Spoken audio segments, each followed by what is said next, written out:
आज मुजफ्फरपुर में अमर शहीद जुब्बा सहनी के धरती पर हमारे आदरणीय नेता राहुल गांधी जी और हमारे तेजस्वी जी और सीएम एमके स्टालिन साहब और तमाम हमारे इंडिया गठबंधन के सभी नेतागण मंच पर उपस्थित है और सामने में हमारे सम्मानित गार्जियन, युवा साथी, माता बहन सभी को सन ऑफ मल्ला मुकेश सहनी की ओर से नमस्कार, प्रणाम।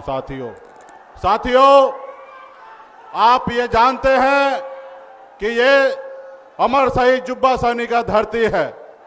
ये धरती अमर शहीद जुब्बा सहनी की धरती इस देश का आज़ादी दिलाने के लिए अपने आप को कुर्बान किए। साथियों, आज़ादी के बाद हमारे देश में एक लोकतंत्र आया, बाबा साहब भीमराव अंबेडकर का एक संविधान आया और इस संविधान में गरीब, पिछड़ा, दलित को सर उठा के जीने लायक बनाया गया। साथियों, पहले तो लोकतंत्र से पहले राजतंत्र हुआ करता था और जब राजतंत्र होता था तो हमारे जैसे मल्ला के परिवार से लोगों से हाथ से लोग पानी नहीं पीते थे।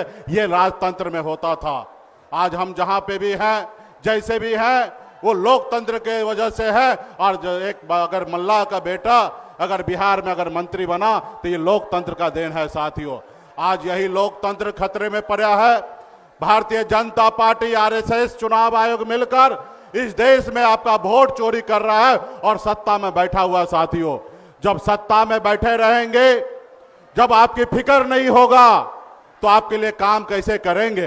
बाबा साहब ने नेता के लिए जो है सिर्फ टॉक टाइम जो है ना, सिर्फ 5 साल के लिए बनाया गया। 5 साल में अगर नेता अच्छा काम ना करे तो जनता मालिक होता है और जनता का काम होता है उस नेता को बदल देना। और अभी आज की तारीख में आप बताइए, 2014 में मोदी जी का सबसे बड़ा भाषण क्या था? हर युवा को 2 करोड़ युवा को नौकरी देंगे, विदेश से काला धन लाएंगे। क्या वो मिला? नहीं मिला। उसके बावजूद भी 3 बार प्रधानमंत्री बन गए। क्यों साथियों? क्योंकि वो वोट चोरी करके प्रधानमंत्री बन रहे, आपके वोट से प्रधानमंत्री नहीं बन रहे। अगर आपके वोट पे अगर उनका फिक्र होता तो निश्चित तौर पे हर युवा के हाथ में रोजगार देता और विदेश से काला धन लाता। साथियों, लेकिन उनको पता है कि हम जब वोट चोरी करके सत्ता को हथिया लेते हैं तो फिर हमें किसी गरीब, पिछड़ा, दलित का काम क्यों करना।